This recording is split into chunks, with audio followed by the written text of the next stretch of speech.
बच्चों, कैसे हैं आप सभी। आशा है आप सभी स्वस्थ होंगे।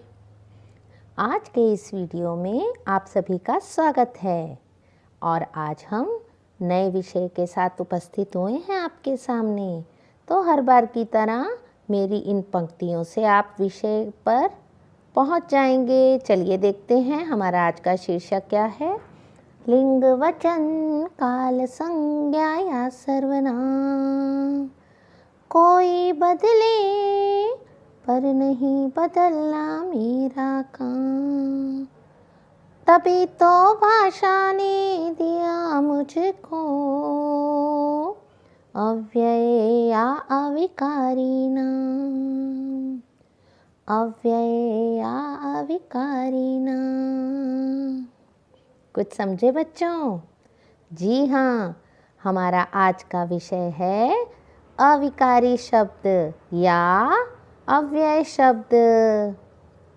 अविकारी अर्थात जिसमें कोई परिवर्तन नहीं होता, ऐसे शब्द।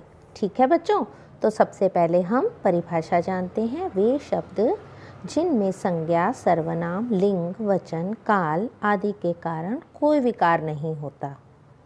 ठीक है, अब अविकारी शब्दों के प्रकार के बारे में जानते हैं बच्चों। अविकारी शब्द 4 प्रकार के होते हैं। क्रिया विशेषण अविकारी शब्द, संबंध बोधक अविकारी शब्द, विस्मय आदि बोधक अविकारी शब्द और समुच्चय बोधक अविकारी शब्द। तो बच्चों, प्रत्येक अविकारी शब्द के प्रकार के बारे में हम विस्तार से हर बार की तरह उदाहरणों के द्वारा जानेंगे। ठीक है, तो सबसे पहले क्रिया विशेषण अविकारी शब्द के बारे में जानते हैं। इसकी परिभाषा देखते हैं। जो शब्द क्रिया के काल, स्थान, रीति तथा परिमाण से संबंधित विशेषताएं बताते हैं, वे क्रिया विशेषण अविकारी शब्द कहलाते हैं बच्चों। और क्रिया विशेषण अविकारी शब्द के भी 4 भेद होते हैं बच्चों। कालवाचक, स्थानवाचक, रीतिवाचक और परिमाणवाचक। तो चलिए सबसे पहले क्रिया विशेषण के अंतर्गत हम कालवाचक के बारे में जानते हैं। कालवाचक क्रिया विशेषण की परिभाषा को देखते हैं। जो शब्द क्रिया के होने का समय बताते हैं, वे कालवाचक क्रिया विशेषण कहलाते हैं बच्चों। जैसे आज, कल, सदा, प्रतिदिन, अभी अभी आदि। ठीक है, अब ऐसे वाक्यों की पहचान हम किस प्रकार करेंगे? तो इस प्रकार के सभी वाक्यों में आप कब बोलकर जब प्रश्न करते हैं तो आपको उत्तर प्राप्त होता है। अर्थात आप बहुत भली प्रकार से समझ जाएंगे कि ये कालवाचक क्रिया विशेषण के उदाहरण वाक्य हैं। ठीक है, चलिए अब उदाहरणों के द्वारा जानते हैं चित्र सहित। मयंक ने अभी अभी खेल प्रतियोगिता जीत ली है। मयंक ने खेल प्रतियोगिता कब जीत ली? अभी अभी। और दूसरे उदाहरण को देखते हैं। योग करते हुए। देखा बच्चों, प्रत्येक उदाहरण में हमारी कोशिश होती है कि आप तक एक संदेश पहुंचाया जाए और इन संदेशों को केवल संदेश ही मत रहने दीजिए बच्चों, इन्हें आप अपने जीवन में भी अपनाइए। ठीक है, हमें प्रतिदिन योग करना चाहिए। हमें कब योग करना चाहिए? प्रतिदिन करना चाहिए। और आजकल तो आप घर पर ही हैं और ऐसे विकट परिस्थिति में आपको योग और प्राणायाम से ही अपने आप को स्वस्थ रखना पड़ेगा। ठीक है बच्चों, तो इसे नियमित कीजिएगा। देखा, इन दोनों उदाहरणों में कब प्रश्न करने पर हमें उत्तर प्राप्त हुआ। अब हम चलते हैं अपने दूसरे प्रकार की ओर, स्थानवाचक क्रिया विशेषण। इसकी परिभाषा को देखते हैं। जो शब्द क्रिया के होने का स्थान बताते हैं, वे स्थानवाचक क्रिया विशेषण कहलाते हैं। जैसे बाहर, नीचे, चारों ओर, सर्वत्र आदि। अब ऐसे वाक्यों की पहचान किस प्रकार से करेंगे? जैसे कालवाचक में आपने कब प्रश्न किया तो आपको उत्तर प्राप्त हुआ, इसी प्रकार इन वाक्यों में आप कहाँ या किधर प्रश्न करते हैं यदि, तो आपको उत्तर प्राप्त होता है। अर्थात ये वैसे सभी वाक्य स्थानवाचक क्रिया विशेषण होते हैं। ठीक है बच्चों, अब उदाहरण से देख लेते हैं। वाह वाह, लट्टू घूम रहा है। बच्चों, आप लोगों ने तो पता नहीं लट्टू घुमाया है या नहीं। हमारे समय में हम लोगों ने और हमारे भाइयों ने बहुत लट्टू घुमाए हैं, मालूम है। अब देखिए क्या लिखा है, लट्टू इधर उधर घूम रहा है। लट्टू कहाँ घूम रहा है? लट्टू किधर घूम रहा है? कहाँ और किधर पूछने पर हमें उत्तर प्राप्त होता है इधर उधर। दूसरा उदाहरण देखते हैं। देखिए बच्चों, आपका मनपसंद पतंगे उड़ाई जा रही हैं और अभी तो पतंगे उड़ाने का मौसम भी आ रहा है, संक्रांत। जी हाँ बच्चों, आप तो बहुत अच्छी तरह से जानते हैं। आपने तो इससे संबंधित पाठ भी पढ़ा है। संक्रांत हमारे देश के प्रत्येक राज्य में उल्लासपूर्वक मनाया जाने वाला त्यौहार है बच्चों। और गुजरात में तो विशेष तौर पर पतंगे उड़ाई जाती हैं संक्रांत में। पूरा आकाश पतंगों से भर जाता है। ठीक है, बाहर आकाश में पतंगे उड़ रही हैं। पतंगे कहाँ उड़ रही हैं? पतंगे किधर उड़ रही हैं? तो उत्तर मिलता है आकाश में, बाहर। देखा बच्चों, जो इन वाक्यों में हमें कहाँ और किधर प्रश्न करने पर उत्तर मिल जा रहा है। अब हम अपने तीसरे प्रकार की ओर चलते हैं बच्चों, रीतिवाचक क्रिया विशेषण। परिभाषा को जान लेते हैं।